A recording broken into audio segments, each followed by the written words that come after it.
Yeah, so we're closer to Christmas than we are to New Year's, and that's a little scary.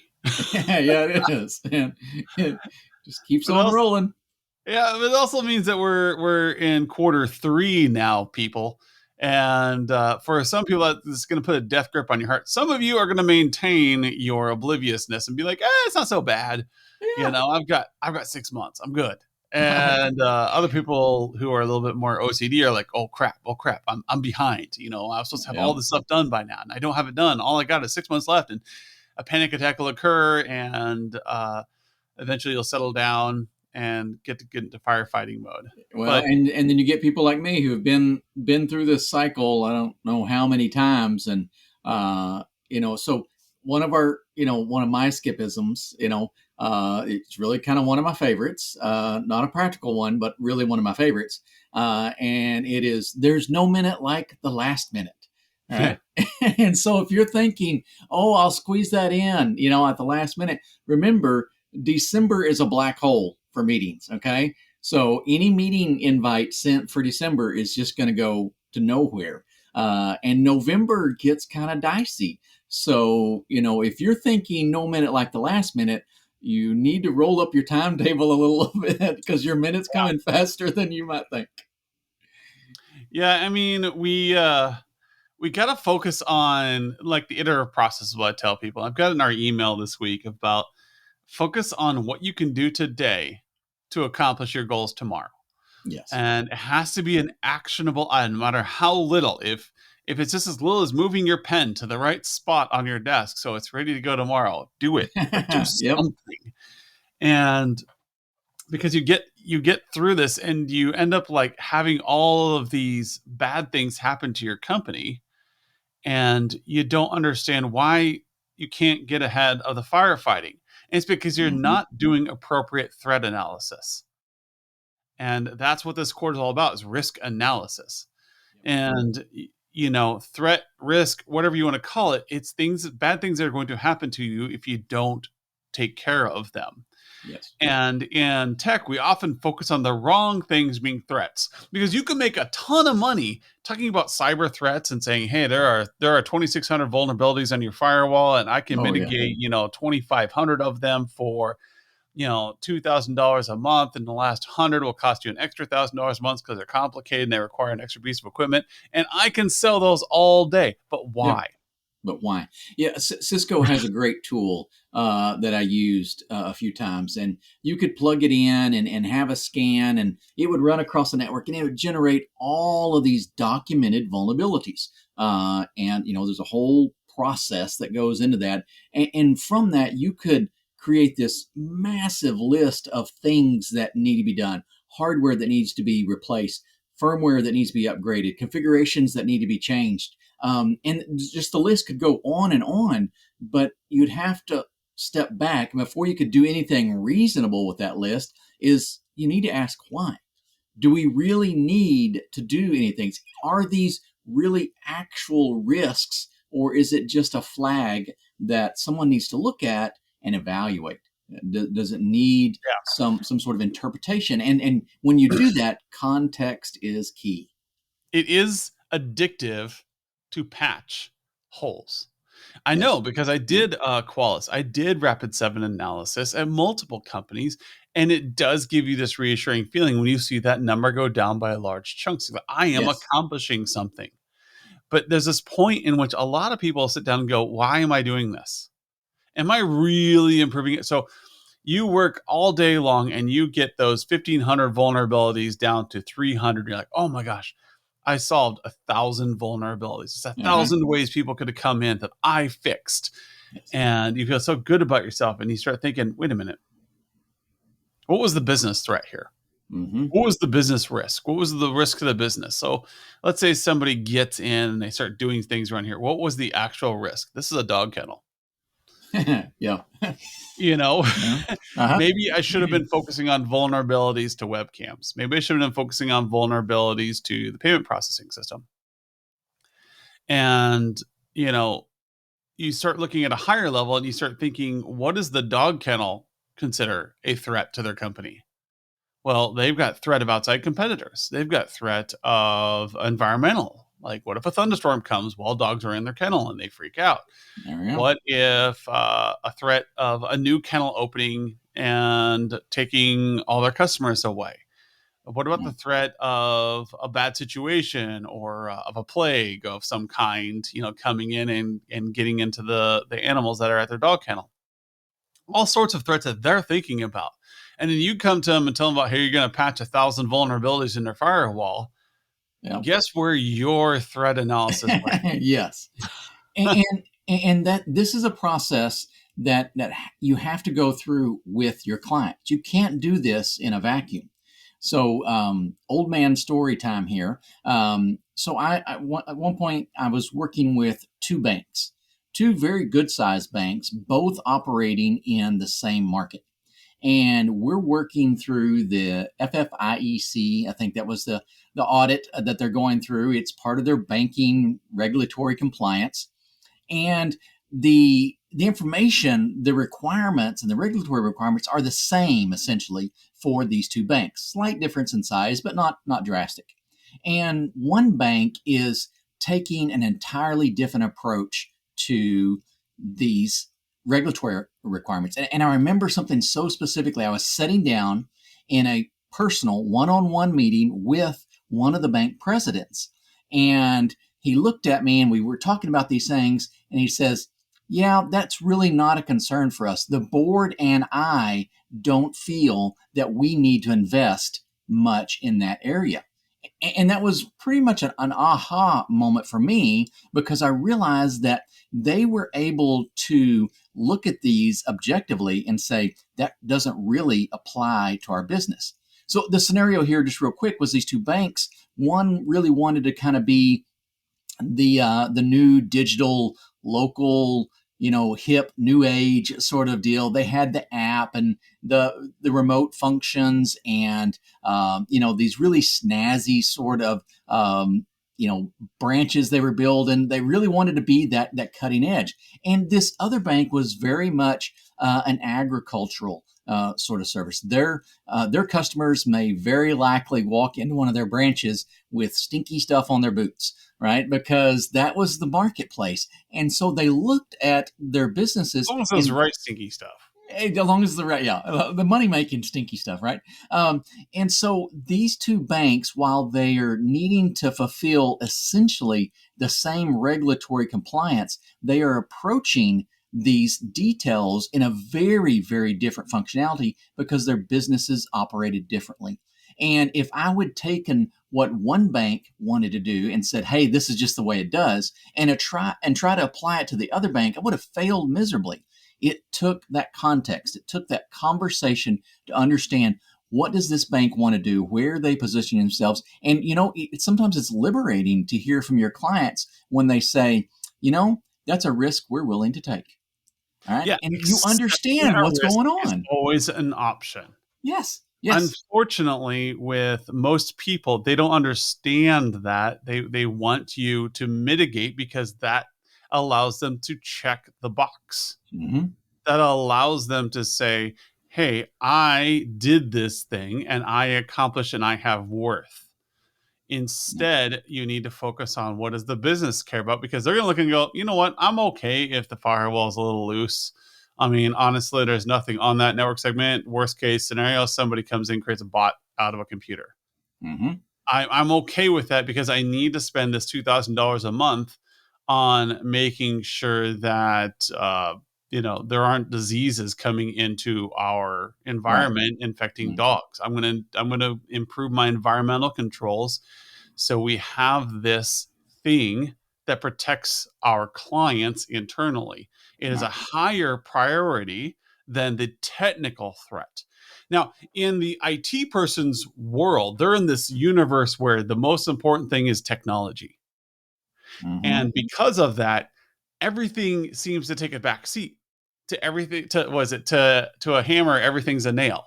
Yeah, And that's it. so you see, like, how can they not want to fix their firewall? This is like the highest priority on the planet. No, no, the dog in the kennel is their highest priority, and making sure that it is safe and well cared for. Your Right. entire network could get owned and crypto locked. As long as that dog is safe, we're okay. Yep.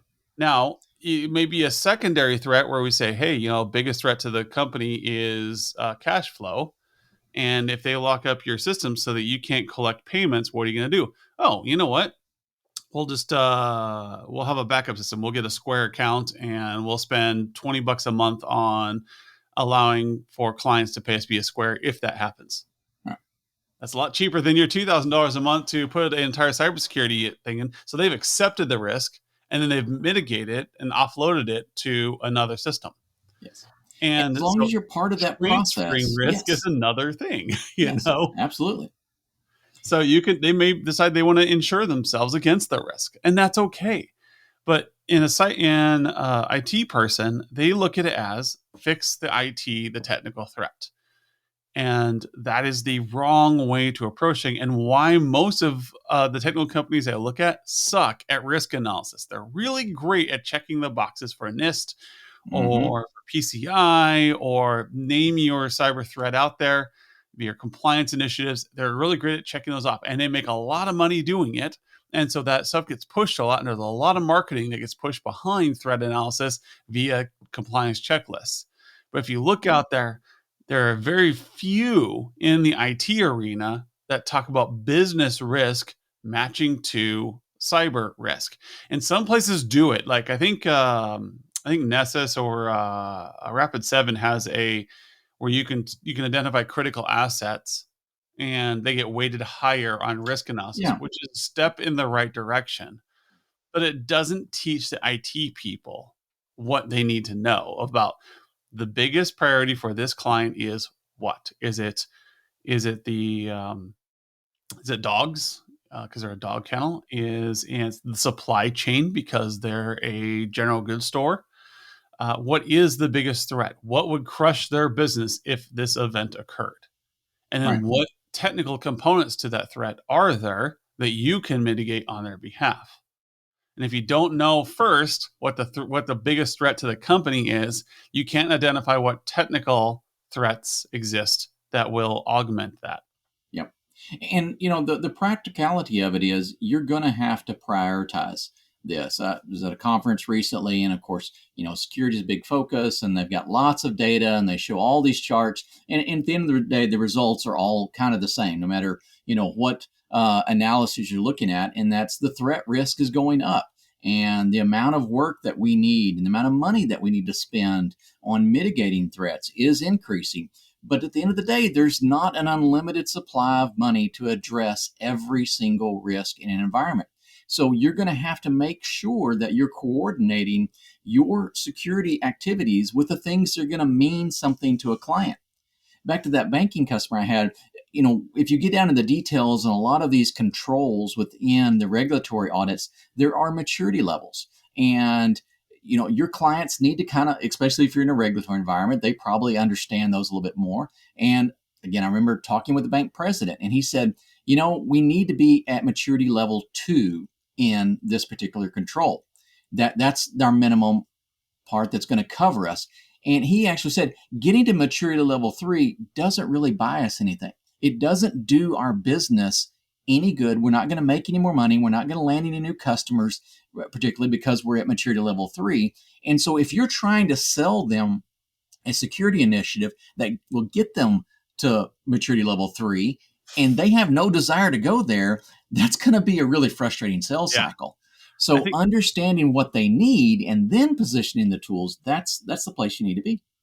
I can sum up a lot of bad risk analysis into technology with a recent story. So I love my Tesla. I love the fact that I have my Tesla.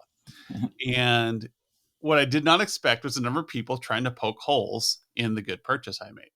As if an engineer of 20 years did not do his research on a piece of technology he There bought. we go. Yep. Anyways, and so it's fun to watch people do risk analysis and they don't even know they're doing it. Like, hey, what do you do when that thing gets when it gets minus 32 outside and those batteries don't operate sufficiently? Well, I do the same thing any good Nebraskan does. I stay inside and watch movies. There you go. That has not changed since the dawn of time. That's right. That's right. And it's like they're worried about these. And like, how often has the weather gotten below 32 degrees? and Hmm. Nebraska, maybe once every 10 years. And so people like to point out vulnerabilities because it's fun to talk about vulnerabilities. Like, well, Oh, what are yeah. you going to do if you're stuck in a blizzard in traffic and you just have your Tesla? I'm like, well, I'm going to be fine because I have a giant battery powered heater sitting there keeping me warm while the rest of Uh, you guzzlers are sitting there trying to rev your engines, trying to generate heat for yourselves. But same thing with the minus 32 degrees. I'm going to be at home because what self-respecting Nebraskan would drive through a blizzard to get somewhere? We know better. I'm a yeah. Midwesterner. I'm not dumb. I'm Yep. experienced. I've been out there.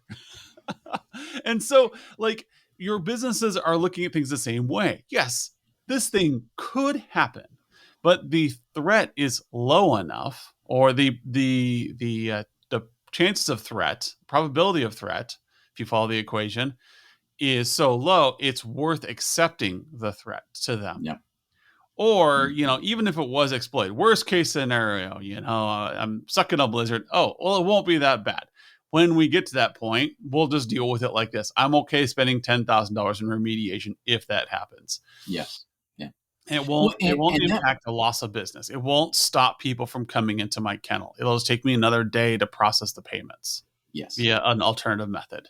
And that And perspective, that range is really important when you talk to your clients. So if you look at something, and so, my kids give me a hard time that they say I squeak when I walk, because I'm really tight. I'm the tight wad, right? Penny pincher, yes, I can get along with that.